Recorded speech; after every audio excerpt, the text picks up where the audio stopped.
HiFightIQ, presented by Expanse Energy. Welcome back to HiFightIQ. I am Brad Barnes, Brazilian Jiu-Jitsu black belt MMA coach at Bruno Bastos Jiu-Jitsu Academy in Midland, Texas. Joined by Chip Cole, way better looking than me. He's only on this show for eye candy. Of course. Not going to argue. Before we go any further, do need to get some business out of the way. First off, this is brought to you by Expanse Energy. So go to expanseenergysolutions.com or expansejobs.com and apply online. They're specifically needing linemen and lineman foremen in the Odessa and Monahans area. So go online, expansejobs.com, fill out your application today, and see if you can get on board with an amazing company out here in the Permian Basin.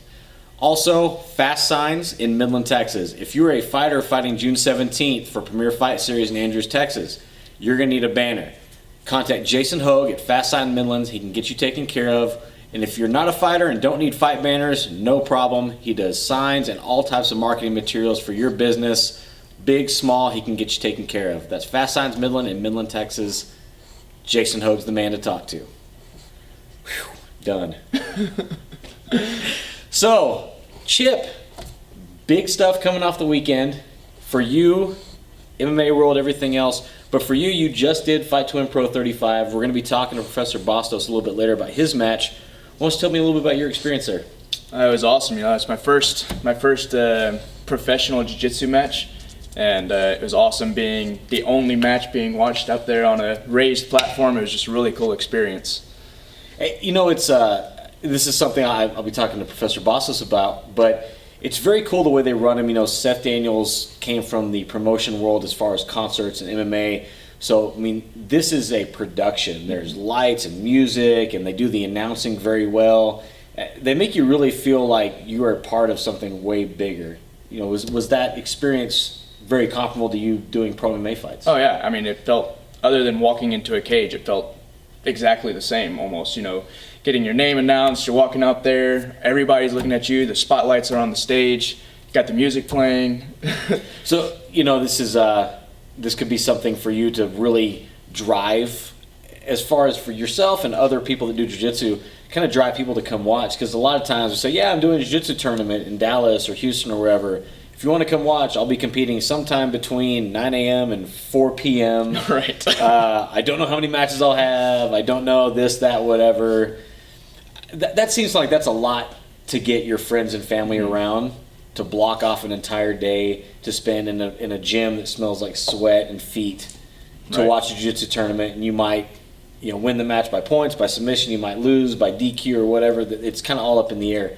Seems like it's a really cool way to get people wanting to watch jiu-jitsu. Yeah, on the submission-only thing, that makes it a lot more exciting, that especially for people who don't really know jiu-jitsu very well or know how the point system works, it can be confusing going to one of those tournaments and watching and saying, okay, why did that person win? There's 2 points here, 3 points here. I don't know what any of that was. Advantage. Right. Yeah. But everybody can tell when someone taps out, whether it's a joint lock, a choke, so it can make for a much more exciting environment for people to watch. Pretty definitive. Yeah. Yeah.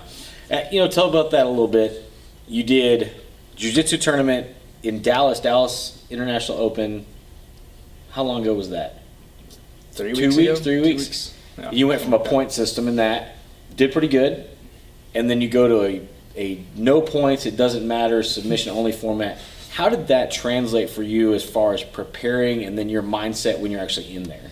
Well, it's definitely a different mindset. I'm used to more of the tournament style of jiu-jitsu, so I was training more, working towards points, defending against getting points scored against me. Right. But then you and the other coaches were trying to get me more into the mindset of, don't worry about getting swept. Don't worry about any of that. If you can get in a position for a submission, go for the kill. Side note, I get worried about that stuff too. I know, Yeah, go for the submission. I'm like, don't sweep me. Right. It's hard. It's hard not to. Very hard. In my match, we wrestled for a while, and I couldn't take him down. He was having trouble taking me down. Then eventually, I was like, wait, I don't need to worry about getting taken down. And that's when I ended up getting the submission. He took me down, and I grabbed a hold of his neck and finished a submission from there. Yeah, I don't want to take all the credit for that submission. But I will say that you preparing for that, I couldn't talk or anything for about 3 or 4 hours after that one hour of guillotines. Yeah. When you grabbed that, it was, and that's a cool thing about Fight to Win that I love is they are on the best format you can possibly be with flow grappling. you know, if you guys don't have a Flow Grappling membership, go to flowgrappling.com. They've got free trials. And they've got so much content on there, and they're constantly adding things every week. I'm on there watching. As soon as you grab that guillotine, I was like, oh, he's going to choke him. I was like, I know how that feels. That guy's hurting right now. So, you know, congrats on that. That's a big deal. Thank you. And purple belt fight of the night. Yeah, that was awesome. Just FOTN after your name now.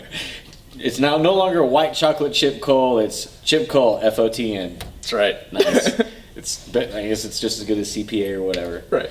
So, other big event from this last weekend was the Bellator inaugural fight for Rory MacDonald. Fought Paul Simtex Daly in London, England. Went off about how you would think it would. You know, Rory MacDonald getting the finish by submission.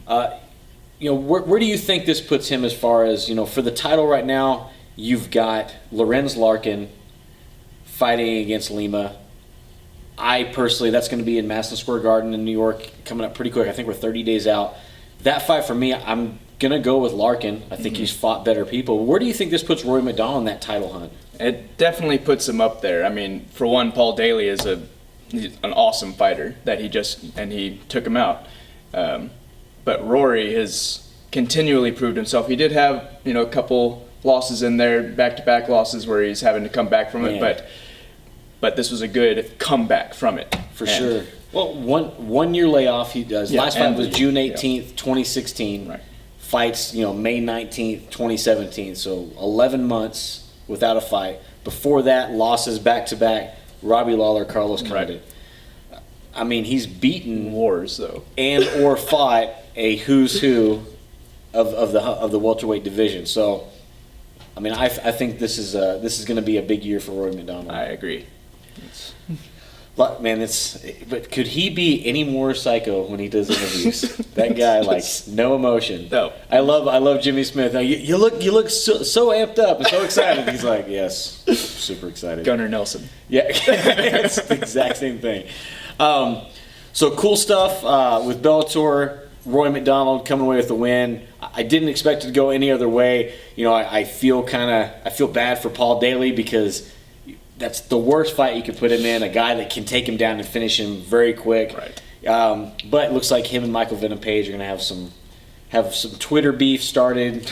Get some fight maybe later into the summer. So that's going to be fireworks for sure. That's going to be a fun fight to watch. Super. Two explosive guys that obviously don't like each other. Right. Can't ask for anything better as a fight fan, and Bellator sure is going to love the dollar signs that get put on that. So for sure. The marketing is sealed, done on its own. We're going to be talking to Professor Bossos later on about his experience at Fight to Win Pro 35, and I think you're going to be here for several episodes at least, right? Yep. Because I can't do this on my own. Happy to be here. So thanks, Chip Cole, joining us on HiFightIQ. We'll be talking to Professor Bruno Bossos after this break. Stay with us, like, subscribe, share this on YouTube. We'll build up a following here, and we'll see you right after the break.